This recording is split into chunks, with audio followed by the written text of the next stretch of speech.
가을 단풍이 물드는 화사함처럼 밝은 10월을 라디오 서울과 함께 하시길 바랍니다. 강혜신의 오늘의 미국.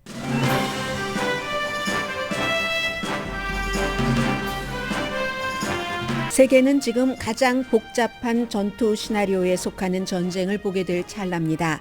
이스라엘이 가자지구 북부 주민 110만 명과 심지어 UN 관계자들도 24시간 안에 떠나라고 경고했습니다.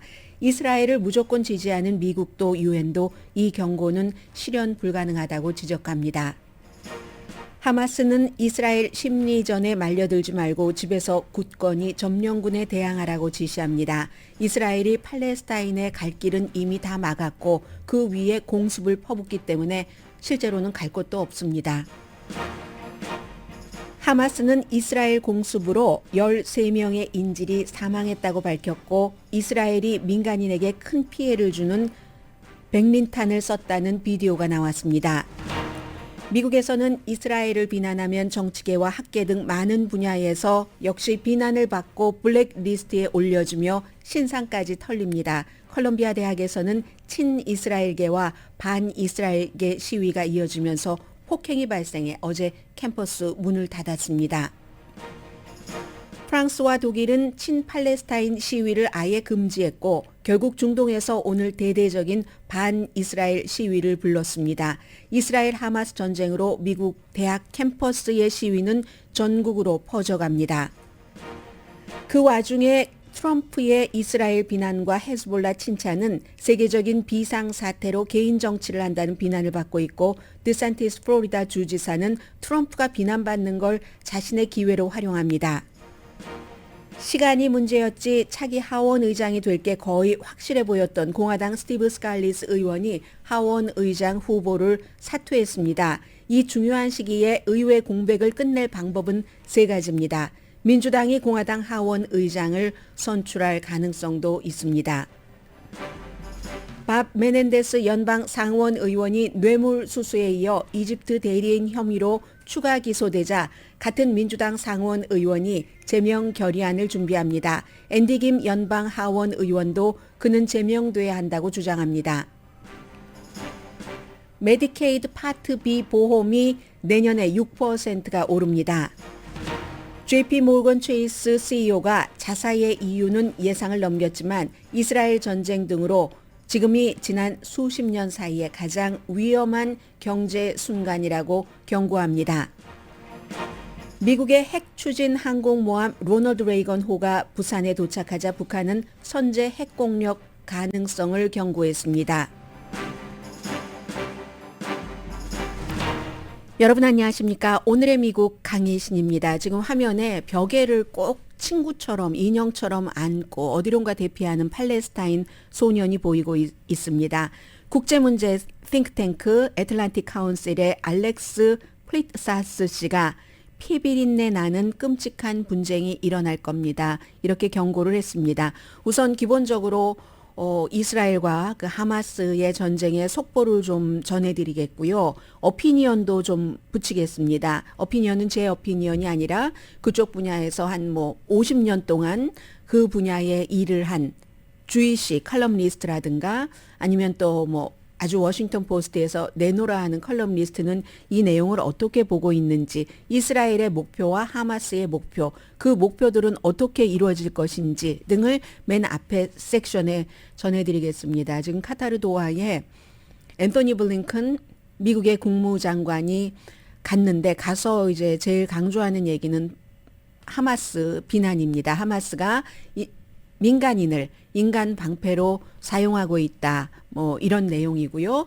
어제 이스라엘에서는 그 미국의 국무장관이 저는 지금 미국의 국무장관으로도 이스라엘에 왔지만 주이시로서도 왔습니다. 이렇게 얘기를 하고 미국이 지금 이스라엘을 무조건 지지할 수밖에 없는 것은 두 가지인데 첫 번째는 이 버락 오바마 전 대통령 아래서 부통령을 한 이 바이든 현 대통령도 이스라엘계의 많은 그 지지를 받고 있습니다. 특히 이제 진보적인 이스라엘계로부터. 그리고 워낙에 이 바이든 대통령이 존경하는 인물 가운데 이스라엘계 그 인물도 아주 예전에 총리도 포함돼 있고 그리고 미국의 중동에서의 안정을 얘기를 할 때 그리고 힘을 놓고 싶지 않은데 중동에서의 안정에 미국이 하마스 손을 잡겠습니까? 이스라엘 손을 잡겠습니까? 설령 벤자민 네타냐후 총리가 오점이 많은 정치인이라 할지라도 미국으로서는 지금 이스라엘과 함께 갈 수밖에 없는 국가로서는 그런 입장이 있고요. 그런 입장 속에서 좀 보겠는데 세계가 인간이 지금까지 치러온 전쟁 중에서 가장 복잡한 전술이 나올 수밖에 없는 시나리오의 전쟁, 그 찰나를 지금 그 찰나에 있다. 그런 전쟁을 보게 될 그런 얘기고요. 이스라엘이 이제 어제 하룻밤에 750군데 가자지구 구조물을 공습을 했습니다. 뭐 마을 전체가 날아가고 사망자와 부상자조차 파악하기 힘든 이런 경우 많고요. 물론 그 이전에 하마스가 먼저 시작을 했습니다. 이스라엘에 가서 마을 주민 어떤 경우는 마을이 작은 마을의 경우에 60% 사람들이 숨지거나 인질로 붙잡혀간 그런 곳도 있고요. 시작은 하마스지만 일단 지금은 이제 가자 쪽, 이스라엘 쪽이 많은 피해를 주고 있습니다. 전체적으로 인구가 많아야 230만 명 정도 되는데 남쪽이 있고 북쪽이 있는데 110만 명을 24시간 안에 떠나라. 그 안에 무슨 전부 공습을 더 많이 한다던가 아니면 지상군의 그 작전이 시작된다던가 하는 것을 예고하는 거잖아요. 그런데 지금 이스라엘도 다 알면서 하는 얘기입니다. 가자지구는요, 피할 수 있는 데는 남쪽밖에 없습니다. 이집트밖에 없습니다. 물론 이스라엘이 가자지구를 관리를 해야지 되기 때문에 딱 유일하게 하나의 통로, LS, 그 통로, 유일한 국경입니다. 이스라엘과 가자지구 사이에. 그 LS 국경은 무기한 지금 폐쇄됐기 때문에 사람들이 갈 수 있는 곳은 남쪽, 이집트 쪽밖에 없거든요. 그런데 이집트에서도 다른 나라 사람들이기 때문에 원래 평화 시에도 굉장히 제한적으로 받았습니다. 어찌 가겠어요. 그리고 남쪽으로 가라 하고는 계속 공습을 합니다. 가지 못하게. 갈 수도 없는데 가라. 그 이제 전쟁의 룰이니까 경고를 해야지 되는 게 이런 일을 하고 있으니까 미국도 유엔도 이건 불가능한 일이다. 이렇게 얘기를 하고 있고요. 하마스는 가지 말라고 합니다. 또 집에 굳건히 머물러서 저 점령군이 역겨운 심리전을 하는 것에 우리는 맞서야지 된다. 어차피 갈 곳도 없다. 이렇게 얘기를 하고 있고요. 유엔도 탈출이 불가능하다. 유엔 요원도 이미 23명이 이스라엘의 공습으로 숨졌습니다. 백악관도 이스라엘을 지지하니까 의도는 알지만 팔레스타인 사람들, 민간인들 피해를 줄이기 위해서 피해라 하고 경고한다는 의도는 알지만 이게 지금 불가능하다라고 얘기를 하고 있고 가자에서 가장 큰 병원은요. 대피하지 않는답니다. 병원장이 말하기를 우리 지금 환자가 많은데 이 환자들을 누가 지키나요? 그러면서 이제 병원 밖에 있는 사람들과 작별 인사를 한다는 겁니다. 본인들도 의료진으로서 함께 숨질 각오가 돼 있다는 거죠. 그 병원 안에서 이런 일들이 나중에 무슨 일이 있어서 지금 병원도 폭격하고 학교도 폭격하고 이스라엘이 하는데 이러한 일들이 더 많이 나오면 이스라엘에 좋겠습니까? 이스라엘에 나쁜 여론이 형성될 수도 있습니다. 어차피 그 병원은 우린 여기서 환자와 같이 있겠다라고 얘기를 하고 있고 가자 지구에 살고 있는 몇백만 명이 거의가 난민입니다. 아니면 부모님, 조부모님이 난민이셨거나 1948년 28년 이 정도부터 막 이스라엘과 이 팔레스타인이 서로 엉키고 하다가 영국이 또 이스라엘 손을 들어주고 더 엉키고 하다가 그래서 난민이 된 그 사람들인데 평상시에도 집을 떠나기 어려웠던 사람들입니다. 벽을 다 쳐놨으니까 아무데도 가지 못하게 했으니까. 그런데 전쟁통에 공습은 계속 이어지는데 어디로 갈 수 있겠습니까? 불가능합니다. 사실은. 그리고 이스라엘이 며칠 전부터 나왔던 백린탄이라는 것을 사용을 했는가. 이 비디오가 나왔는데 또 워싱턴 포스트가 분석을 전문가와 함께 했더군요. 수요일에 가자 지구의 가자 시리 그쪽에 항구를 공습할 때 이 백린탄이라는 게 어떤 표적을 표시하기 위해서 연기를 만들어내는데 그게 이제 민간인들이 대책 없이 있다가는 굉장한 큰 화상도 입고 엄청난 피해를 입는다고 하잖아요. 화재도 당연히 일어날 수 있고요. 그런 것 이스라엘은 우리 하지 않았다. 전쟁법에 이게 위배가 되느냐 위배가 되지 않느냐는 좀 애매하다고 합니다.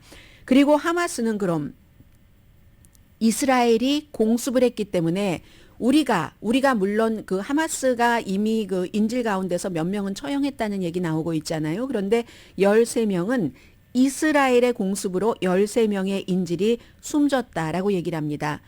아무튼 그리고 지하 터널을 뭐 파괴를 하고 이런 여러 가지 과정이 있는데 지하 터널을 파괴를 하면은 그 통로죠. 하마스가 다니는 지상도 다 같이 폭파된다 이런 얘기고 이스라엘 목표를 말씀드리겠습니다. 이스라엘은 굉장히 강한 민주주의 국가입니다.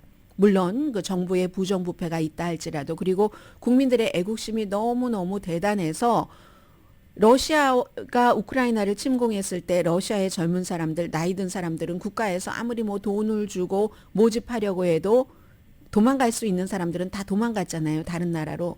이스라엘은 딱 경고만 하나 하니까 세계 각지에서 다 모인 예비군이 36만 명일 정도로 강한 그런 나라입니다. 시간이 걸려도 지상 공격은 확실해 보이고 본인들이 유리한 상태 그리고 이제 하마스의 여러 가지를 다 점검을 하고 나서 지상 작전을 하겠죠. 그 지상 공격은 확실해 보이고 이스라엘이 장점이 많이 있습니다. 워싱턴 포스트의 칼럼니스트인 데이비드 이그나티우스 씨는 우선 그 컴퓨터 이미지를 다 갖고 있잖아요. 이스라엘은 가자 지구에. 그래서 그것도 이제 로봇과 드론으로 빌딩을 부수고 하마스 수비수를 찾아내서 그 수비수를 살해하고 이런 모든 것을 할 수 있고요. 지금 기본적으로는 군사 전문가들은 뭐 군대 다녀오신 분들은 잘 아시겠네요. 저로서는 감이 잘 오지 않지만 2개의 기갑 사단과 1개 좀 라이트한 그 공수 사단을 배치해서 각각 뭐 5개 여단이랍니다. 그런데 이제 가자 지구가 워낙에 뭐 런던이나 도쿄보다도 인구 밀도가 높은 곳이라서 뭐 사람 민간인들이 숨을 곳은 거의 없다고 보시면은 되고요. 그리고 이제 그렇게 하고 나서 아주 악명 높은 것은 항상 어느 나라나 시가전이잖아요. 무장 세력이 숨을 수 있는 곳은 많고 민간인이 피난할 수 있는 곳은 거의 없는 게 가자 지구에 이스라엘이 치러야지 될 그럴 이제 어떠한 그 난관이고요.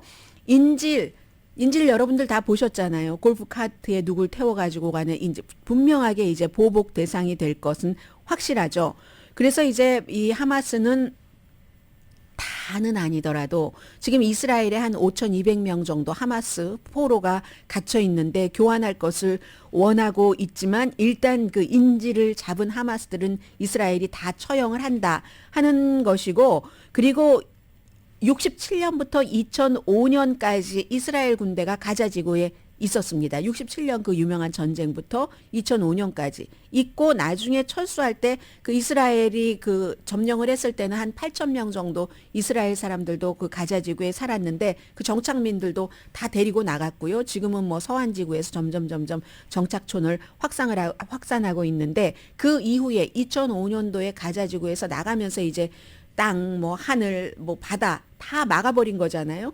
그리고는 이제 약간 이제 팔레스타인의 하마스 쪽이 아니라 사실은 벤자민 네탄야후는 하마스가 있는 걸 더 좋아합니다. 뒤에 말씀드리겠습니다만 하마스가 아니라 나긋나긋하다고 판단이 되는 뭐 무하메드 아바스 팔레스타인 자치정부 여기에는 이제 또 약간 뭐도 과자도 주고 뭐도 주고 가자 지구에서도 심지어 위험하지 않은 사람들은 이스라엘에 와서 일을 좀 하고 돈을 받고 또 집으로 돌아가서 자고 할 수 있도록 해주기는 합니다만은 하마스를 가루로 부수겠다고 하지만 일반 그 팔레스타인을까지 같이 가루로 부수기 전에는 불가능한 그런 마음입니다. 그런 상태입니다. 그러면 하마스가 원하는 건 뭐냐? 가자지구 오라는 걸 하마스는 원합니다.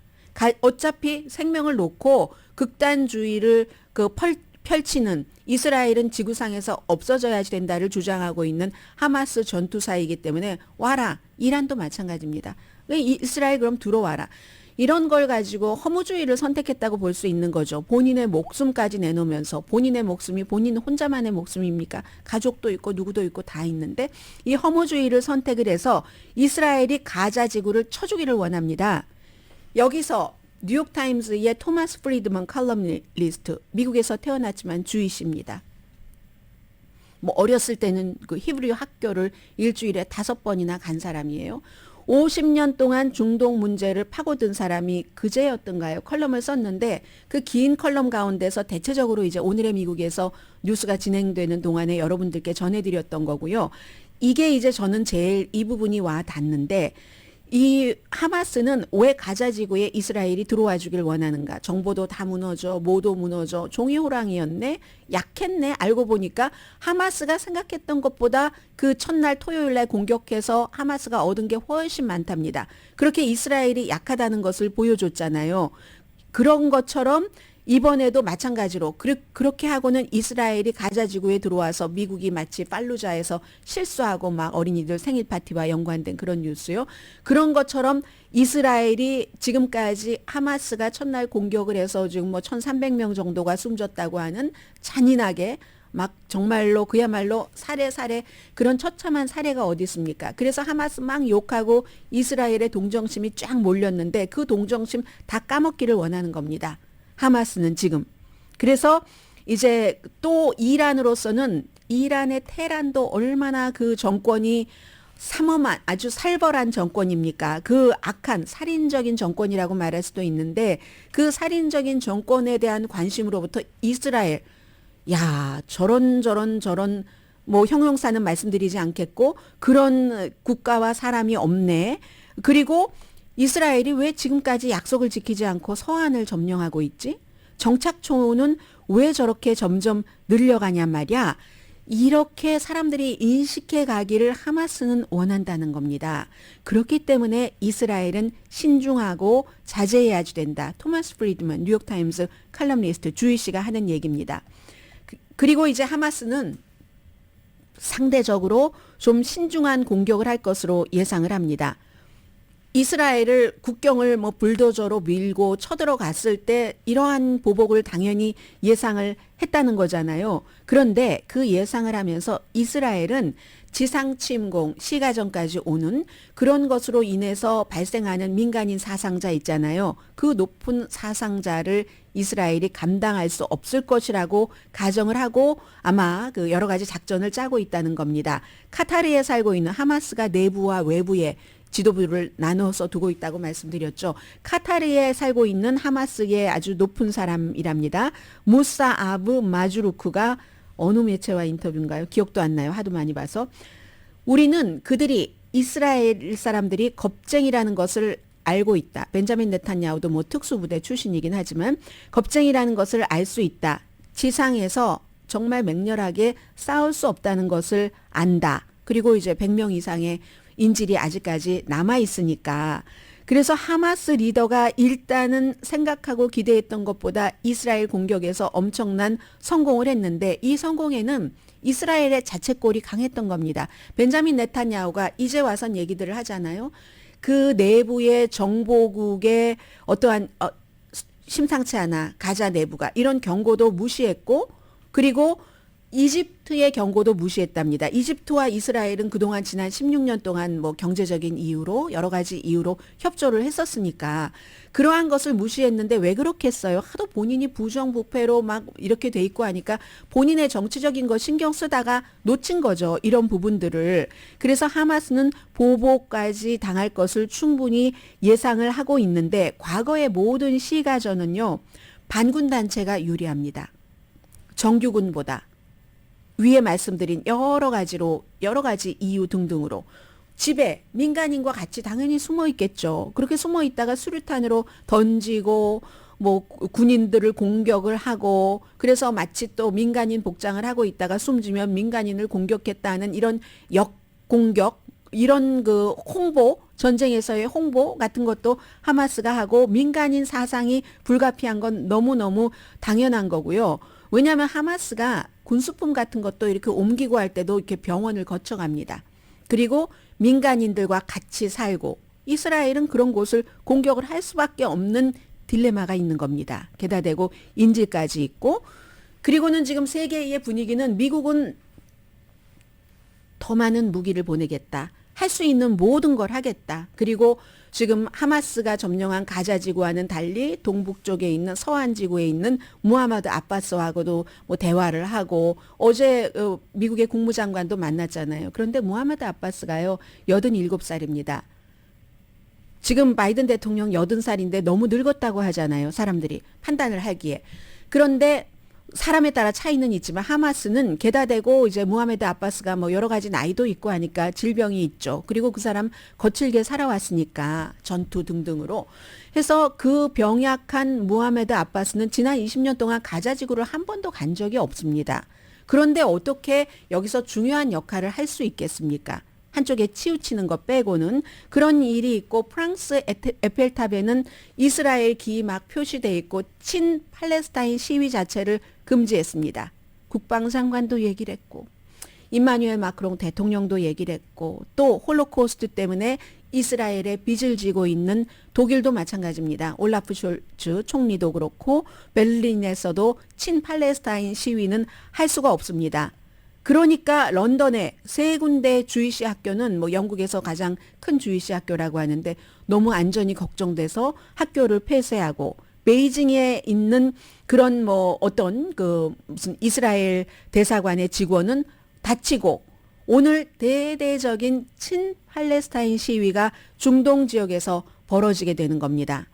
이런 상황을 쭉 지켜보면서요. 바이든 대통령이 얼굴이 지금 이스라엘에 많이 보이거든요. 빌보드에. 불과 얼마 전까지 그 이스라엘 길에 이스라엘 사람들이 벤자민 네탄야후와 이 트럼프 막 대사관도 이스라엘 쪽으로 옮겨주고 텔라비브에서 그랬던 그 두 사람이 막 웃고 악수하고 하는 모습에 빌보드를 걸어놨던 사람들이 그 빌보드를 바이든의 얼굴로 지금 바꾸고 있습니다. 참 이스라엘 그 보수들도 바이든 쪽으로 트럼프가 아니라 바이든 쪽으로 지금 몰려오고 있고 그리고 바이든 대통령 자신도 정말 그 시오니스트가 in my mind 그 유대 국가 이런 것을 목표로 해서 쭉 이어지는 그 운동 시오니스트가 in my mind라고 어저께도 얘기를 했고요. 벤자민 네탄야후는 팔레스타인 정부보다 사실은 하마스를 더 많이 지지했던 사람입니다. 양쪽에 서안과 가자에 나뉘어서 한쪽은 이스라엘과 협상도 하려고 하고 그러나 별다른 성과를 내지 못하고 하마스 쪽에서는 이스라엘을 갈아엎어야지 돼. 이렇게 하는 데서 양쪽을 이간질을 하면서 팔레스타인 오히려 그 무하메드 아바스를 때로는 거들떠 보지도 않으면서 하마스가 잘하는데 물을 줬던 사람이 벤자민 네탄야후라는 거죠. 이런 것들. 오늘도 물론 뉴욕타임스는 사설에서 이스라엘을 열심히 지지를 해야지 된다라고 주장을 하던데 그러던데 이 워싱턴 포스트의 그 맥스 부트라는 국제문제 전문가 칼럼니스트가 뭐라고 썼냐면은 네탄야후가 사라져야지 된다. 아니면 이 전쟁이 끝나도 민간인만 다치지 아무런 변화가 없다. 네탄야후가 전쟁 끝나고 사라질 게 아니라 지금 사라져야지 된다라는 얘기를 합니다. 이스라엘이 아무리 강한 최고의 군대를 갖고 있다 할지라도 특히 이스라엘처럼 작은 민주주의 국가는 이런 때일수록 전쟁에서 지혜도 필요하고 자제도 필요하고 결단력도 필요한데 그러려면 실수도 인정하고 하는 데서 나오는데 벤자민 네탄야후는 늘 잘했다는 것만 있고 잘못했다는 것은 없고 본인의 이익만을 굉장히 그 앞세우고 무엇보다도 감시 장치와 원격 조종 기관총까지 쫙 둘러싼 그런 이스라엘과 가자지구 사이에 국경 장벽만 있으면 그 첨단 시설만 있으면 아무 문제 없다라고 그걸 너무 신뢰를 했었던 그 사람이 없어져야지 된다. 그리고 또 하나 이제 벤자민 네탄야후의 형인 조나단이 이스라엘 사람들이 생명을 중요하게 생각하잖아요. 우간다에서 인질을 구출할 때 특수작전으로 그때 네탄야후도 특수군으로 형 옆에 있었는데 형만 숨졌습니다.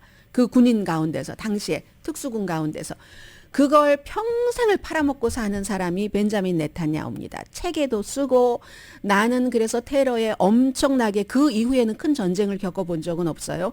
나는 엄청나게 이 테러에 강한 사람이다 해서 비비라는 본인의 그 별명이 있잖아요. 벤자민 네탄야후. 그 벤자민 네탄야후 여러분을 케어한다. 베이비시러처럼 케어한다 해서 비비시러라는 말을 선거할 때마다 하는 사람인데 이번에 이렇게 모든 게 다 본인의 부정부패 그리고 권력 장악 의지로 인해서 뚫려버렸잖아요.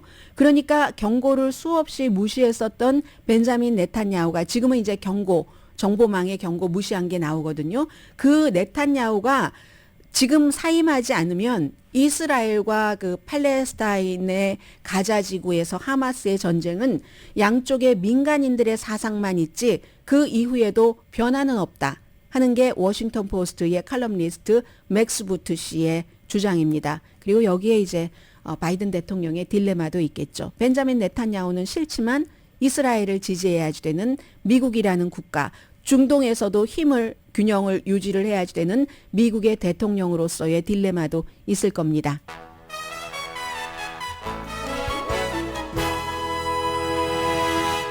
아무튼 가자 지구에서 뭔가 큰 일은 일어날 것 같고요. 오늘의 미국은 전문가가 추천하는 이민법, 가정법 전문 재인정 종합법률사무소, 총 20억 달러 승소, 교통사고와 상해 전문 브라이언 타필라와 CG 변호사 그룹, 코지다운 갤럭시 이불은 잠이 솔솔 오게 하는 기능성 거위털 이불로 독일과 함께 생산합니다. 코지다운 갤럭시 이불 공동 후원입니다. 잠시 뒤에 미국 뉴스 좀 전해드리겠습니다. 요즘 미국 뉴스도 이스라엘 하마스 전쟁과 연관되지 않은 건 하나도 없지만요.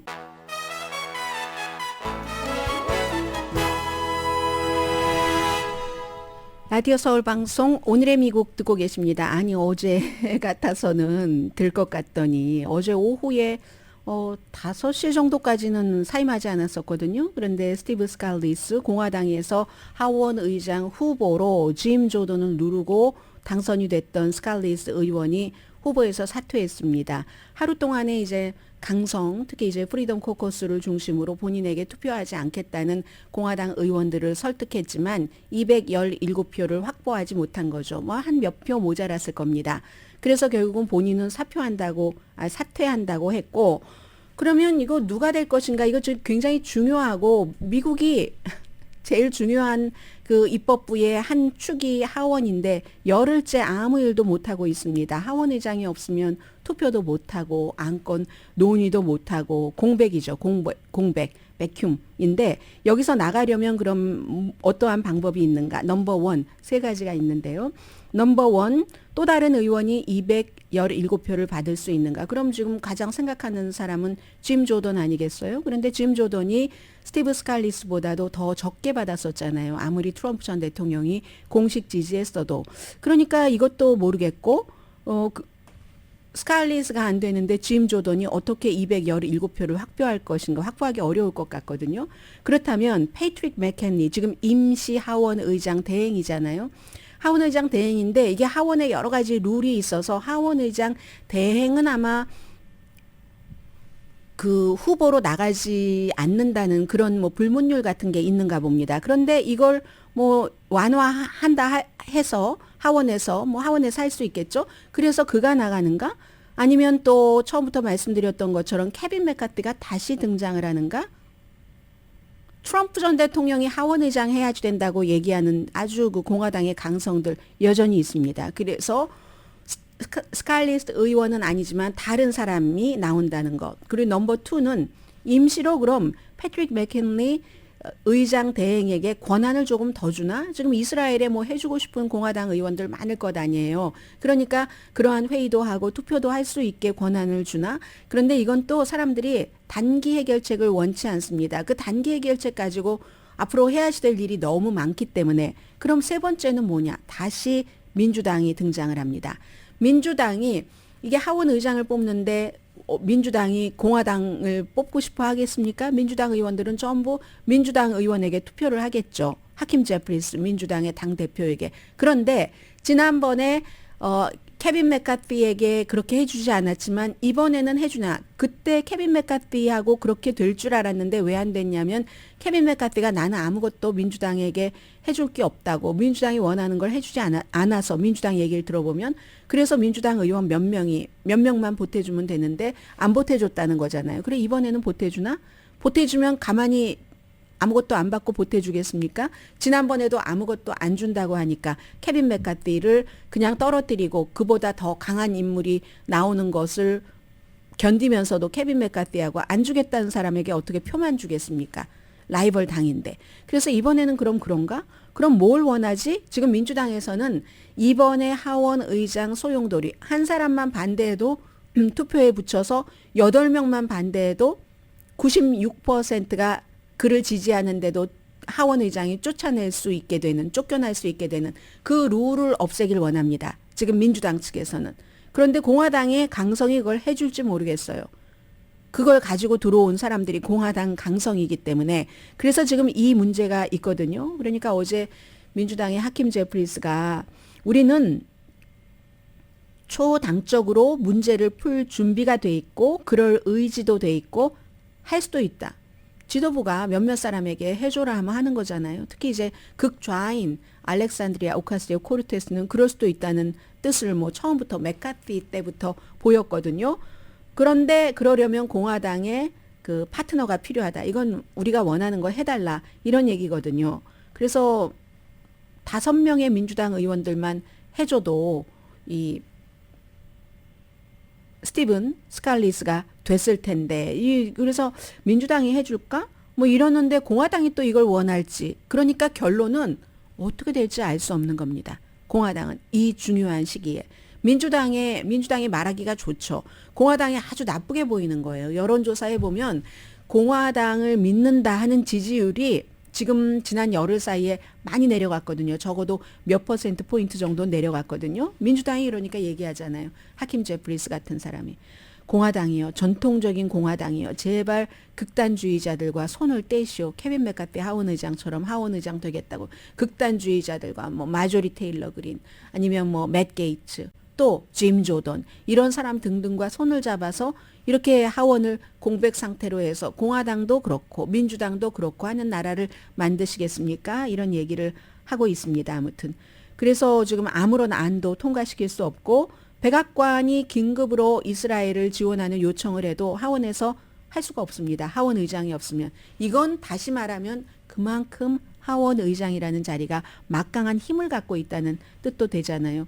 그리고 이제 뭐 한 달, 오늘 며칠이죠? 오늘 13일입니까?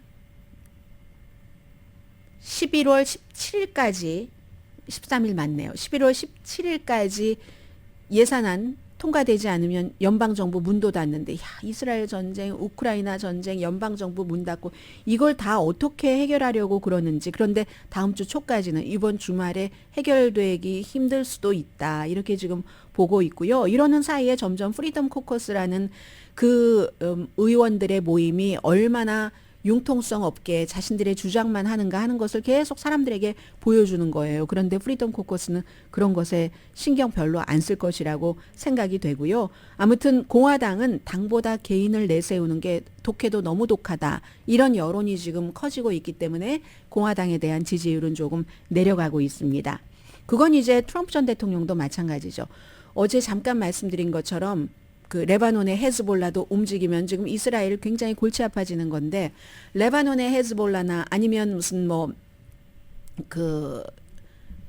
이 하마스나 다 서로들 통하는 무엇인가가 있는 그런 이제 그런 단체들이잖아요. 그런데 헤즈볼라가 똑똑하다, 정말 똑똑해. 벤자민 네탄야후는 형편없어. 이스라엘도 형편없었어. 어떻게 그런 걸 감지하지 못했어 하고 계속 얘기를 하는 게, 결국은 벤자민 네탄야후와 그렇게 친했어도 본인이 대통령에서 떨어지고 난 뒤에 벤자민 네탄야후가 어느 지도자보다도 먼저 바이든 대통령에게 전화 걸어서 축하한다고. 그때도 바이든은 벤자민 네탄야후 별로 좋아하지 않았습니다. 유엔에서, 백악관에서 만난 것도 아니고 유엔에서 만나서 얘기한 게 불과 얼마 전이잖아요. 그러니까 트럼프 전 대통령이 그때 엄청 벤자민 네탄야후의 앙심을 품었다는 겁니다. 그 이후에 나는 비비와 한 번도 얘기하지 않았어 라고 하잖아요. 그런 것도 굉장히 비난받고 있습니다. 지금 공화당 내부에서, 민주당뿐만이 아니라. 이스라엘에 대해서는 미국에서 공화당, 민주당 가릴 것 없이 지지하고 있기 때문에 민주당 의원들도 아니 왜 그러는 거야? 마이크 펜스 부통령, 또 무슨 뭐 론 디센티스 플로리다 주지사, 이런 사람들은 지금이 이스라엘 욕할 때냐? 라고 얘기를 하는 거고, 더군다나 아니 벤자민 네탄야후의 기분이 나쁘다고 그렇게까지 서로 둘이 뭐 끝까지 같이 갈 것 같은 사람들이 정치에서 같이 가는 게 어디 있어요. 예전에 그 아베 신조도 지금은 숨졌습니다만은 숨진 지 얼마 안 되니까 이렇게 말하기 좀 그러네요. 아베 신조도 보락 오바마 당시 대통령 당시에 그렇게 가까이 뭐 극진하게 뭐 서로 친구처럼 대접하듯이 하다가 트럼프가 대통령 되니까 제일 먼저 버선발로 취임식 하기도 전에 정말 버선발이었어요. 트럼프 타워에 와서 트럼프와 악수했잖아요. 그게 이제 뭐 벤자민 네탄야후와 아베 신조 케이스는 조금 다르긴 하지만 정치인들의 행보가 그런 거죠. 그리고 그러한 것들을 트럼프 전 대통령이 이럴 때 국가적으로 단결을 해야지 되는데 그런 말을 할 때냐라고 하면서 그렇게 비난을 하면서 트럼프의 라이벌들은 또 다른 기회를 챙기고 지금 공화당이 굉장히 분열되고 있는 모습 보이고 있고요. 민주당은 그렇다고 잘하고 있느냐? 그것도 아니죠. 이 밥 메넨데스 연방 상원의원이 어제 또 다른 혐의로 기소가 됐는데 기소가 됐다고 그게 다 죄를 뜻하는 것은 아니다라고 얘기를 합니다. 많이 듣던 얘기예요. 이전 혐의에 대해서도 무죄를 주장했고 어제는 이집트의 에이전트로 이집트의 대리인으로 일을 했다 하는 혐의로 연방 기소 또 당했습니다. 또 당했는데 그러면서 많은 사진과 비디오, 오디오 같은 것이 나왔거든요. 이스라엘 관계자들을 쭉 만나면서 그럼 옆에서 그 와이프, 뭐 당시 또 여자친구였었던 2018년부터 몇 년 동안 외교관계위원장으로 있을 때 있었던 일이니까 와이프가 나의 사랑하는 사람이 또 뭐 이집트에 뭘 해줄 거예요. 뭐 이런 오디오가 막 들리거든요. 그런데도 아니라고 본인은 이건 이제 기소 자체가 거짓이라고 주장을 하고 있고 민주당에서는 이제 점점 많은 의원들이 제명돼야지 된다.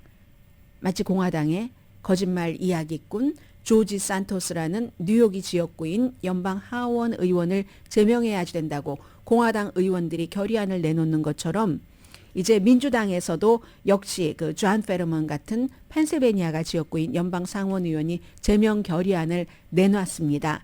그리고 이제 이런 것은 굉장히 드문 일이에요. 더군다나 이제 상원에서 현대 사회에서는 또 이건 이제 항상 그 코리안 아메리칸인 앤디 김 연방 하원 의원과 연결이 되기 때문에 앤디 김 연방 하원 의원도 한마디 또 했습니다. 나는 헌법을 수호하고 헌법을 지키겠다고 맹세한 전직 국가 그 안보 전문가로서 이 사람 뭐 이라크 전쟁 당시에 그런 일 했잖아요. 오바마 행정부 아래서 국무부 소속으로도 그런 사람으로서 내 가족과 국가를 대표하는 연방 상원 의원이 말하자면 그 이집트 에이전트라는 것은 이집트 간첩 역할을 했다는 거잖아요. 이집트에 유리하게 미국 정보를 그쪽으로 넘겨서 뭐 군수품 등등 해서 그런 역할을 했다는 비난을 받는 사람이 있다는 것을 알면서 가만히 있을 수 없다. 사건의 심각성을 고려할 때 이 상원 의원은 추방돼야지 된다. 연방 상원에서 제명돼야지 된다. 투표를 해야지 된다. 이런 얘기를 하면서 점점 앤디 김은 전국적인 그 인지도를 받아가는 정치인으로서 커가고 있는 것처럼 보입니다. 잠시 뒤에 경제 뉴스 좀 전해드립니다.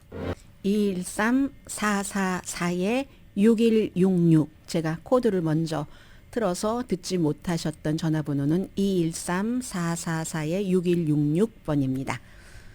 메디케이드 파트 B의 그 보험료가 프리미엄이 내년에 6%가 오른답니다. 이 B라는 게 정신건강 서비스, 뭐 알고 계시는 분들은 다 알고 계시고 언젠가 여러분들이 또 받으셔야지 될 아니면 가족들이 받으셔야지 될 그럴 케어 프로그램이잖아요. 뭐 처방약 또 응급 그 앰뷸런스 같은 것. 그 밖에 뭐 여러 가지 의료 장비 많잖아요. 신발부터 등등 이런 그 서비스를 해주는 게 보통 이제 메디케어 파트 2인데 2024년도 보험료가 165달러에서 174달러 70센트, 9달러 80센트가 인상됩니다. 올해 초에 예상했던 것과 같네요. 다만 이제 2023년도에 10년 만에 처음으로 이 메디케어 파트 B 가격이 내려갔었잖아요. 그러다가 이제 다시 올라간 거고 대신에 이제 메디케어 파트 B 수혜자의 연간 그 공제받을 수 있는 액수가 226달러에서 240달러로 올라갔다는 것 말씀드립니다. 세계 경제가요. 오늘 이제 월스트리트저널을 보니까 JP 모건 체이스의 CEO 그 제미 다이먼 얘기를 많이 하잖아요, 사람들이. 이 CEO가 본인의 그 은행은 아주 좋았대요. 요즘에 뭐 이자율도 오르고 하니까 뭔가 아무튼 좋았어요. 그 은행 운영을 잘해서 좋아서 이윤이 3분기 35%가 늘어났고 은행 수입이 131억 5천만 달러, 주당 4달러 33센트, 예상이 3달러 95센트였거든요. 매출도 지난해보다 22%가 늘어나서 거의 400억 달러. 그런데 이 제이미 다이먼 그 최고 경영자 이 CEO는 그리고 미국의 가정도 그렇고 전반적으로 기업도 뭐 돈도 쓰고 뭐 건강하다. 그래서 이게 무슨 뭐 경기 침체가 마일드하게라도 온다 이런 것은 없다. 예상했었던 것보다도 오히려 더 소프트 랜딩이 가능한데 그런데 이게 미국 내부의 문제가 아니라 우크라이나라든가 아니면 이스라엘이라든가 이런 전쟁 자체가 에너지 가격도 올릴 수 있고 뭐 식품, 세계 무역 그리고 지정학적인 관계의 복잡함으로 인해서 세계는 지금 수십 년 만에 본 상황 가운데서 가장 위험한 시기일 수 있다. 그러니까 제일 앞에 제가 여러분들께 말씀드릴 때 그 애틀란틱 그쪽에서 일하는 분이 이거는 이 전쟁 면에서 가장 복잡한 그런 일들이 정말 피비린내 나는 전쟁이 일어날 수 있는 찰나라고 했는데 경제계도 그러한 것들을 다 영향을 받는다는 겁니다. 그래서 이 JP 모건의 CEO가 본인은 경제계에서 일하는 사람이지만 경제 자체보다도 지정학적인 영향에 굉장히 관심이 많다라고 얘기를 했거든요. 그게 바로 지금 블라디미르 푸틴이 웃고 있는 점입니다. 블라디미르 푸틴은 하마스와 관계를 맺고 있는 사람입니다. 이란과도 관계를 맺고 있는 사람이죠. 그리고 이제 이렇게 되면은 우크라이나로부터 막 산만해지잖아요. 그러니까 젤렌스키 대통령이 나 이스라엘 가고 싶어요. 이스라엘에 신청을 했고, 그러니까 이스라엘을 지지를 한다는 것을 강력하게 얘기를 했고, 뭔가 미국에서 이스라엘과 우크라이나를 같이 묶어서 좀 지원도 해주기를 바라는 마음도 있고 하는 것 아니겠어요? 그런 것. 그리고 러시아는 항상 중재자 역할을 하기를 원합니다. 또 미국을 비난하기 아주 쉽죠. 미국의 중동 정책이 실패했다. 해서 이 같은 그 누군가가 이득을 보는데 이런 등등의 일들이 국제 정세가 경제에도 세계 경제에도 엄청난 영향을 미친다는 겁니다.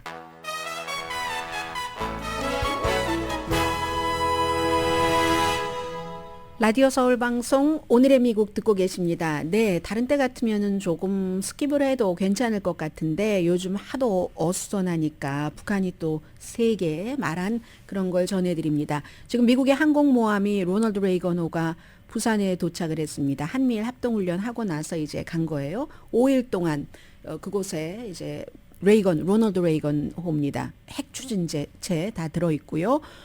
해서 부산항에 도착하자마자 북한이 뭐 중앙통신 등이 이건 상황을 돌이킬 수 없는 재앙적으로 몰고 가는 노골적인 군사 도발이다. 항상 뭐 군사 훈련할 때도 하고 하는 말이에요. 그리고 미국의 대북 공격 계획이 진전됐음을 보여준다. 미국이 북한을 이제 공격하기 위해서 이렇게 하고 있다는 얘기를 하잖아요. 하면서 선제적인 공격을 우리는 한다. 지난해에 이제 새로 법을 만들었기 때문에 핵보유국으로 선언을 하고 그리고 이제 만약에 김정은 위원장을 권좌해서 축출하려고 어떠한 노력이라도 하면은 미국도 그렇고 남한도 그렇고 선제 공격한다고 수없이 반복해서 얘기를 하고 테스트도 얼마나 많이 했습니까? 100회 이상 지난해부터 지금까지 테스트를 했는데 그래서 이번에 그 한미일 연합훈련을 뭐 전쟁 예행 연습으로 본다는 거고 실제로 이 같은 그 미국의 항공모함 로널드 레이건호도